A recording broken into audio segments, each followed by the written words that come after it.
Chapter 2, Tools of a Healthy Diet, Screencast 2. Now, we're going to switch gears now, and we're leading up to information related to food labels.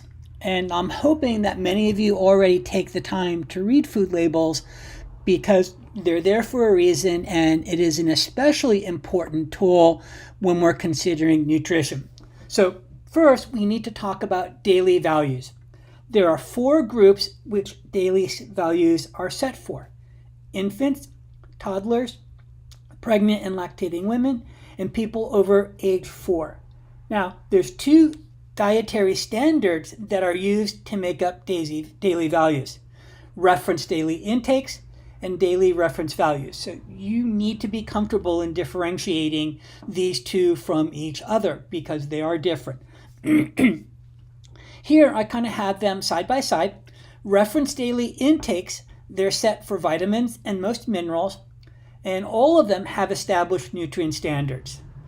RDIs are used to calculate %DV on nutrition fact panels. Now, daily reference values, they're the standards for energy-producing nutrients, cholesterol, and sodium. For energy-producing nutrients, the DRVs are based on daily caloric intake. The FDA has selected 2,000 calories as the reference for calculating %DVs. How DRVs for energy-producing nutrients are calculated: fat is set at 35% of total calories of that 2,000. Saturated fat is 10%. Carbohydrate is 60%. And protein is set at 10%. So these are the information that you actually see when you're reading that part of the food panel or food label. Now, let's put this information to work and see how it all kind of comes together. Now, the information related to the daily value is found on almost every food and beverage sold, and this is by law. On the label, what you will see is the name of the product, name and address of the manufacturer, amount of product in the package. Ingredients are always listed in descending order by weight. So what you see first is what is the greatest amount of that particular food item. A new addition is ingredients that are common allergens. You may also see on some this particular food item was processed in an area where it may have been exposed to dairy, nuts and seeds, and those types of things. And then the actual nutrition facts panel. Okay? So all of these make up what we traditionally think of as the food label. The nutrition facts panel lists amount of certain food components and reports them as % daily value. They represent information for a single serving of food, and the serving sizes are specified by the FDA. Now, something has happened recently in which the food label has actually gone through some significant revision. Now, if we look at something that I think is really important, serving sizes. A lot of the serving sizes aren't really realistic. And this is something that we'll kind of address as we look at what are some of the differences between the old food label and the new food label. Now, I'm going to start off with the old food panel. One of the big things that was made a big emphasis was total calories, kcals, and calories from fat. There was a very big emphasis on fat. So you also saw information related to total fat, saturated fat, and trans fats. Now that's still there. We see information related to cholesterol, sodium, total carbohydrates, fiber, sugars, protein, vitamins A and C, calcium, and iron. Now that's the old food panel. Now, what you're going to notice if you look at the new food panel, there's definitely some differences. We'll actually take a look and see some of the visual differences overall. Now, a major emphasis has been put on total calories, and that's important. If we look at the biggest contributor to obesity in the United States, it's amount of calories. And it doesn't really matter, is it a protein calorie, a fat calorie, or a carbohydrate calorie? The typical American is getting too many calories. We are in a positive energy balance, and that is going to result in weight gain. So we still will see information related to total fat, saturated fat, and trans fat. That's especially important. Cholesterol, sodium, total carbohydrates. Okay, so nothing really new difference. But wait, what's this next one? Added sugar. This is a new addition to the food panel, and I think it's important to take a step back and understand why this is important. Added sugars are those sugars that were added and are not naturally occurring. If we kind of take a step back when we're talking about nutrient density, these added sugars are empty calories. If I'm having some fruit juice, I expect there to be some naturally occurring sugar. What I don't want to see are a lot of added sugars. This was actually something that a lot of food processors and manufacturers were really not happy about, because once again, they were now forced to include this information, which was not readily available overall. So that's a big deal. If we look at fiber, okay, that's still there, protein, but what's new now is vitamin D and potassium. What you'll notice, what's no longer on the list, vitamins A and C. The FDA has deemed that those are not something that we have a problem getting, so it's no longer a part of the panel. Potassium and vitamin D are nutrients that Americans need to make sure that they're getting enough of. And then if we look at potassium, so once again, there are some differences, and one of the questions that you can expect me to ask are to identify some of the differences that you're going to see on the old food panel versus the new food panel. Okay. Now, if we look at some other things, manufacturers can choose to list other ingredients. They're required to include a nutrient on the nutrition facts panel if they make a claim about its health benefits or if the food is fortified.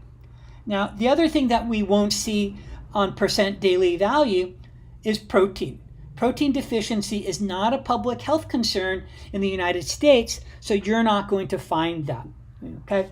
So something else to kind of keep in mind when you're breaking down and looking at a food label. And I recommend that you practice, okay, being able to break down a food label, because that is something that you will have to do on the exam. Now, nutrients that are listed on the nutrition fact panel, those are the ones that are of the greatest health concerns. So if we kind of break down and look at what the typical American is eating, we eat too much fat, we eat too much saturated fat, trans fat, cholesterol, sodium, and sugar. So those contents are going to be on there. Now, something else that we have to kind of take a look at, because we're not getting enough of them, would be fiber, calcium, iron, vitamin D, and potassium. Now, when we look at fiber, it's just not the United States that has a problem getting the recommended amount of fiber. We will see that getting enough fiber is really a problem around the world. So it's one of those that's just not limited to the United States. So now let's kind of take a look at the requirements of the food panel, and I want to kind of point something out here. Okay, so serving size is already there, but look what stands out. Okay, what really stands out is going to be total energy per serving. Okay, this is important because that's what the emphasis should be on. How much energy is actually included in that serving. Now, another adjustment that has been made is to take a look at the serving sizes and how much of these servings are people actually eating.